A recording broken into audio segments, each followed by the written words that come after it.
वीतराग विज्ञानता, शिव स्वरूप शिवकार, नमः त्रियोग संहार के। वीतराग विज्ञान अर्थात विकार रहित ज्ञान स्वभाव सारभूत है। वो मंगल स्वरूप है और मंगलकारी है। मैं उसे मन वचन काय इन तीनों योगों को वश में करके नमस्कार करता हूं। छह डाला परम मांगलिक ग्रंथ है, पंडित दौलत राम जी द्वारा लिखा गया है। 6 इसमें ढाल हैं। तीसरी ढाल हम सब पढ़ रहे हैं और तीसरी ढाल में भी पहला छंद मोक्ष मार्ग क्या है, उसका प्राप्ति का उपाय क्या है, इसके बारे में जान रहे थे। कल अपन ने देखा था कि मोक्ष मार्ग का निरूपण जो है वो 2 प्रकार से होता है, एक निश्चय से और एक व्यवहार से। कल ये भी बताया गया था कि मोक्ष मार्ग जो है वो 2 प्रकार का नहीं है, ठीक है। द्विविध विचारों, जो विचार है, जो कथन है, जो निरूपण है, जो वर्णन है, वो 2 प्रकार का है। मोक्ष मार्ग तो एक ही है, मोक्ष मार्ग एक ही है, लेकिन उसका जो वर्णन है, व्याख्यान है, निरूपण है, वो 2 प्रकार से होता है। तो नय जो होता है, नय क्या है? वस्तु के कथन करने को, जो वस्तु का सर्व अंश न लेकर के एक अंश को लेकर के कथन करे, उसका नाम नय है। तो ये निश्चय नय और व्यवहार नय, ये 2 प्रकार के नय हैं जो वस्तु का प्रतिपादन करते हैं। वस्तु को भेद नहीं करते हैं, वस्तु में भेद नहीं करते हैं। जैसे आत्मा एक है, तो इस आत्मा का कथन करना हो तो निश्चय से आत्मा को समझाए और व्यवहार से आत्मा को समझाए। तो समझाने का काम जो है वो नय करता है। तो ज्ञान में भेद हो रहा है, समझाने में भेद हो रहा है, ना कि वस्तु में भेद हो रहा है। तो यहाँ भी मोक्ष मार्ग में कोई भेद नहीं है। मोक्ष मार्ग एक था, एक है और एक ही रहेगा। लेकिन जहाँ हमें मोक्ष मार्ग समझ में नहीं आता है, तो आचार्य गण या भगवान हमें दयावश, करुणावश हमें स्यादवाद शैली से इस मोक्ष मार्ग को समझाते हैं। बोले भैया, सत्य में, यथार्थ में जो मोक्ष मार्ग है वो निश्चय है। निश्चय से यथार्थ, सत्यार्थ मोक्ष मार्ग है। व्यवहार उस मोक्ष मार्ग का कारण है। तो कार्य जो है वो निश्चय है और कारण जो है वो व्यवहार है। इस प्रकार का कथन किया जाता है। तो नय 2 प्रकार से। देखो यहाँ लिखा हुआ है, नय वस्तु के एक देश को जानने वाला ज्ञान नय कहलाता है। वस्तु संपूर्ण है और उस संपूर्ण वस्तु में से एक वस्तु को जो जानता है या एक वस्तु का जो कथन करता है, उसे नय कहते हैं। सर्व अंश को जाने तो वो तो प्रमाण हो जाएगा, लेकिन जो एक अंश को जाने वो नय होता है, ठीक है ना। जैसे दूध को देखा तो दूध को हमने बोला जो सफ़ेद है वह दूध है, तो उसको सफ़ेद की दृष्टि से देखा, तो इसलिए नय ने एक अंश बताया। तो क्या सफ़ेद ही दूध है तो बगुला भी सफ़ेद होता है, तो क्या बगुला भी दूध हो जाएगा? नहीं नहीं, हमने तो दूध का एक अंश का कथन किया है। दूध तो सफ़ेद भी है, दूध तो स्निग्ध जो है वो भी उसका दूध का ही अंश है। तो इस प्रकार से बहुत सारे दूध में चीज़ें हैं, वो सर्व रूप से जानना प्रमाण में आ जाएगा। अभी हम तो एकमात्र दृष्टि से कथन कर रहे थे, इसलिए हमने वहाँ पर नय का उपयोग किया, ठीक है ना। अब ये नय जो है निश्चय नय और व्यवहार नय। देखो क्या लिखा है, निश्चय नय वस्तु के यथार्थ स्वरूप को निरूपित करने वाला ज्ञान ध्यान रखना, परिभाषा में ध्यान दीजिए। वस्तु के यथार्थ स्वरूप को, जो सच्चा स्वरूप है, यथार्थ, यथा मतलब जैसा, अर्थ मतलब स्वरूप, जैसा स्वरूप है, जैसा कहा है, जैसा होता है वस्तु, उसका वैसा ही निरूपित करना, निरूपित करने वाला मतलब प्रकाशित करने वाला, उसी रूप से दिखलाने वाला, उसी रूप से बतलाने वाला, उसी रूप से समझाने वाला जो ज्ञान है, ज्ञान की बात कह रहे हैं, जो ज्ञान है वो निश्चय नय कहलाता है। व्यवहार नय वस्तु के उपचरित या भेद को निरूपित करने वाला जो ज्ञान है वो व्यवहार नय है। व्यवहार नय झूठा नहीं है, व्यवहार नय असत्य नहीं है, सम्यक ज्ञान का ही भेद है। इसलिए व्यवहार नय कोई असत्यार्थ कहे, झूठा कहे तो नहीं, व्यवहार नय अपनी दृष्टि से जो है कैसा है, सत्य ही है। वो वस्तु का और भेद करके कथन करता है। वस्तु को पूर्ण रूप से न समझा करके, अखंड रूप से न समझा करके, वस्तु को भेद करके समझाए, निरूपित करे, ऐसा जो ज्ञान होता है वो व्यवहार नय कहलाता है। तो इस प्रकार से आपको नय के बारे में समझ में आ गया। निश्चय नय और व्यवहार नय, ये दो प्रकार के नय होते हैं। अब यहाँ पर और समझ लीजिए, नय किस में लगते हैं, किस में लगते हैं नय? तो नय दो में लगते हैं, ज्ञान में और वाणी में। ज्ञान में नय लगता है और वाणी में नय लगता है, ठीक है ना। ज्ञान में नय कैसे लगता है? तो ज्ञान से हमने वस्तु को जाना, तो वो कैसे जाना, निश्चय रूप से या व्यवहार रूप से। तो इस प्रकार से वहाँ भी ज्ञान में लग गया। और जब हम कथन करें तो कथन में हम व्यवहार का कर रहे हैं या निश्चय का कर रहे हैं। तो हम जब व्यवहार का कथन कर रहे हैं तो वाणी हो गई, या निश्चय का कथन कर रहे हैं तो इसमें क्या हो गई, वाणी हो गई। तो इस प्रकार से नए जो लगते हैं वो ज्ञान में लगते हैं, वो वाणी में लगते हैं, कभी भी वस्तु में नहीं लगते हैं। यहाँ लिखा है नए किस में नहीं लगते हैं? तो नए वस्तु में और क्रिया में। ध्यान रखना, दो चीज़ लिखी हैं, वस्तु में और क्रिया में। इन दोनों में कभी नए नहीं लगता है। मेरे हाथ में लड्डू रखा हुआ है, तो इस लड्डू में नए नहीं लगता, ठीक है ना। इस लड्डू को मैं समझाऊं, इस लड्डू को मैं ज्ञान से समझूं, तो समझूं और समझाने, ठीक है ना, समझना और समझाने, इन दो में नए लगा, लड्डू में नए नहीं लगा। अब मैं इस लड्डू को पूर्ण अखंड रूप से ज्ञान में जानूं, तो मेरा ज्ञान में नए लगा, निश्चय नए लगा। और इसको मैं वाणी से कथन करूं, ये गोल लड्डू है, ये मीठा लड्डू है, ये दिल्ली का लड्डू है, ये मेरा लड्डू है, तुम्हारा लड्डू है, किसी का भी है। तो इसका मैं वाणी से जो कथन करूँगा, तो वाणी भेद से इसको मैं व्यवहार नय कहूँगा, ठीक है ना। तो इस प्रकार से वस्तु में तो कोई नय नहीं लगा, तो वस्तु तो वस्तु है, वस्तु तो ना निश्चयात्मक है और वस्तु ना व्यवहारात्मक है। वस्तु तो नए से अतीत है, नए से अतीत है, नए रहित है। इसमें कोई नए नहीं है वस्तु में, वस्तु में कोई नए नहीं है। मोक्ष मार्ग में कोई नए नहीं है, न वो मोक्ष मार्ग व्यवहार है, न मोक्ष मार्ग क्या निश्चय है। हमारा कथन जो है वो व्यवहार मोक्ष मार्ग है, हमारा कथन ही निश्चय मोक्ष मार्ग है, ठीक है ना।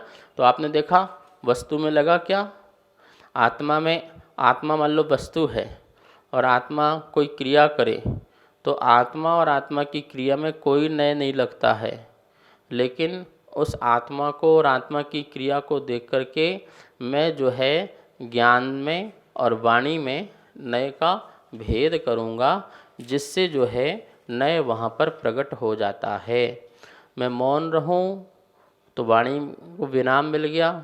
मैं ज्ञान में भी अनेकांत स्वरूप को जानूँ तो वहाँ भी मेरा जो है नए लगेगा। लेकिन मैं वस्तु को वस्तु स्वरूप में देखूं मात्र, तो वहाँ पर मेरा नय नहीं रहता है। मैं सिर्फ वस्तु है, बस आत्मा है। अब कैसा है कैसा नहीं है ऐसा मैं न जानूं, सिर्फ ज्ञायक स्वरूप से, ज्ञाता दृष्टा से वस्तु को वस्तु रूप में जानूं, बस यही मेरा जो है उसमें नए अतीत रूप से जाना जाता है फिर वहाँ पर। तो आपने इसी प्रकार से समझना है आपको कि मोक्ष मार्ग भी जो है उस मोक्ष मार्ग के दो भेद नहीं हैं, मोक्ष मार्ग के समझाने के दो भेद हैं। यहाँ लिखा है व्यवहार मोक्ष मार्ग। जो निश्चय मोक्ष मार्ग का कारण है वह व्यवहार मोक्ष मार्ग है। निश्चय मोक्ष मार्ग, जो मोक्ष मार्ग यथार्थ है एवं साक्षात मोक्ष का कारण है, वो निश्चय मोक्ष मार्ग है। तो इस प्रकार से मोक्ष मार्ग अपन ने वाणी और ज्ञान की अपेक्षा से दो भेद किए। निश्चय मोक्ष मार्ग का कारण कौन है? तो बताया यहाँ पर व्यवहार मोक्ष मार्ग है। व्यवहार मोक्ष मार्ग जिसके माध्यम से हम निश्चय मोक्ष मार्ग को प्राप्त कर सकते हैं। और निश्चय मोक्ष मार्ग जो बिल्कुल यथार्थ है, समीचीन है, वो हमारा निश्चय मोक्ष मार्ग हो जाता है। अब दोनों की यहाँ पर परिभाषा समझ लेते हैं, निश्चय मोक्ष मार्ग की और व्यवहार मोक्ष मार्ग की। यदि हमने दोनों की परिभाषा समझ ली तो हमें बिल्कुल स्पष्ट हो जाएगा कि क्या है निश्चय मोक्ष मार्ग और क्या है व्यवहार मोक्ष मार्ग।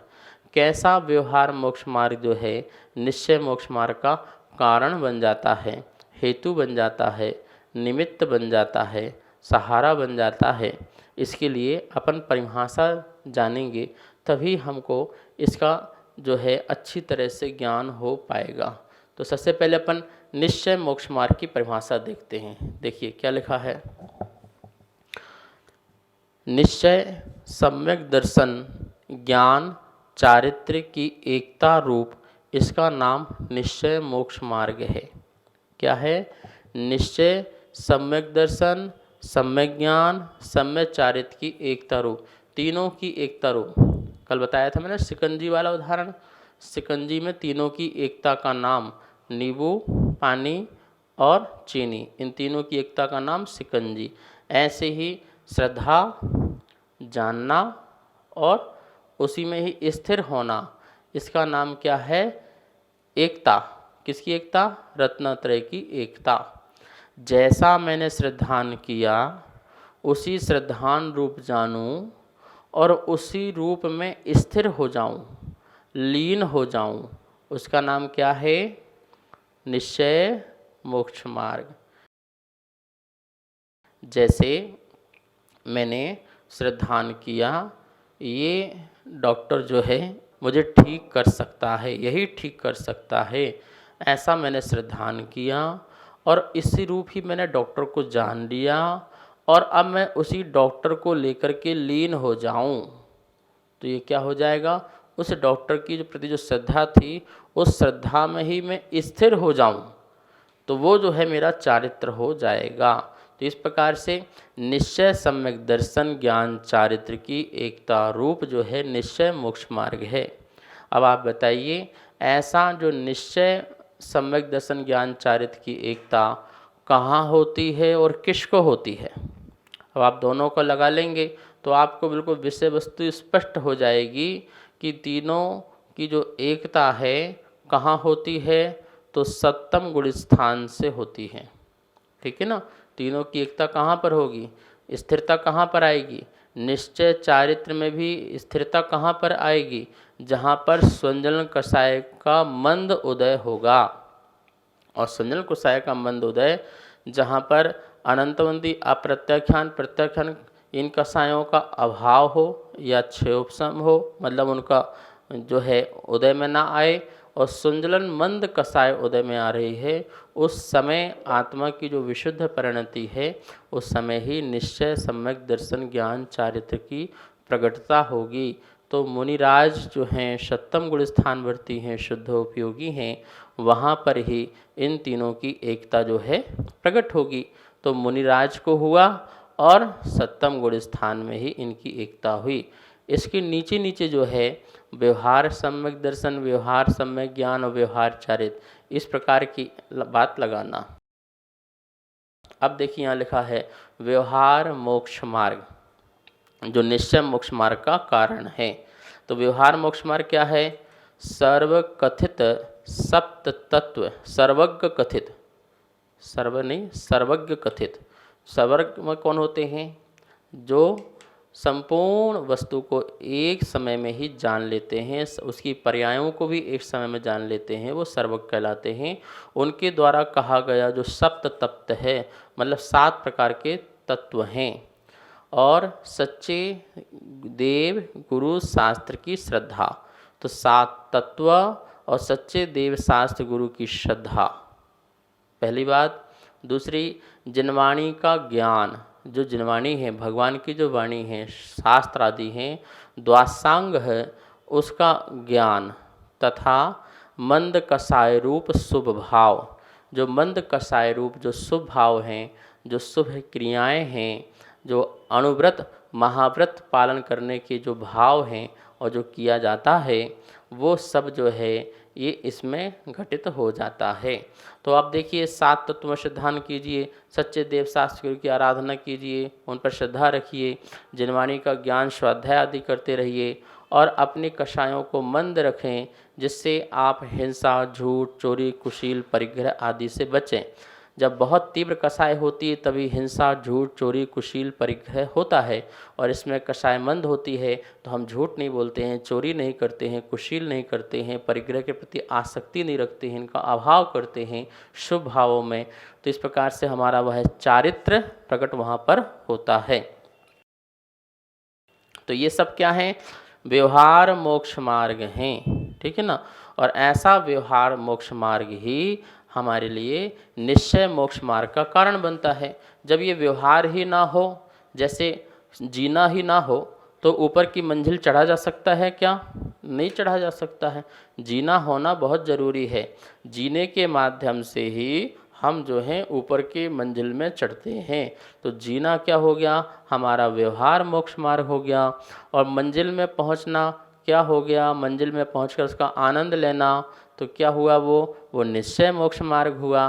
तो बोलिए, आपको जीना चढ़ना है कि नहीं चढ़ना है? क्या बिना जीना चढ़े ही, या आप यूँ समझो बिना लिफ्ट के ही क्या आप ऊपर की मंजिल में जा सकते हैं? तो नहीं जा सकते हैं। इसलिए व्यवहार मोक्ष मार्ग को आप चुनिए और उसके माध्यम से अपने निश्चय मोक्ष मार्ग को प्रकट करने के लिए पुरुषार्थ कीजिए। तो हमारा जो मोक्ष है, तीनों की जो एकता है, जो परम सुख है, उसकी प्राप्ति हो जाएगी। इतना ही शेष विषय जो है कल समझेंगे। आइए माँ जिनवाणी की स्तुति करते हैं। वाणी के ज्ञान ते सूझे लोकालोक, सो वाणी मस्तक नमो, सदा देत हूँ धोख, सदा देत हूँ धोख।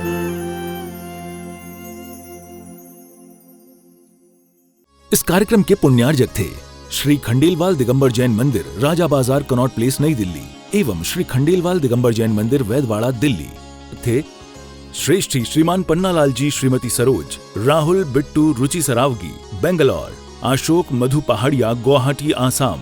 ऑप्शन अशोक मधु पहाड़िया, गुवाहाटी, आसाम। राहुल, रोहित, कीर्ति, चांदनी, हिरिश्री, दीवु, वाणी, युगम, हृदया पहाड़िया परिवार, गुवाहाटी।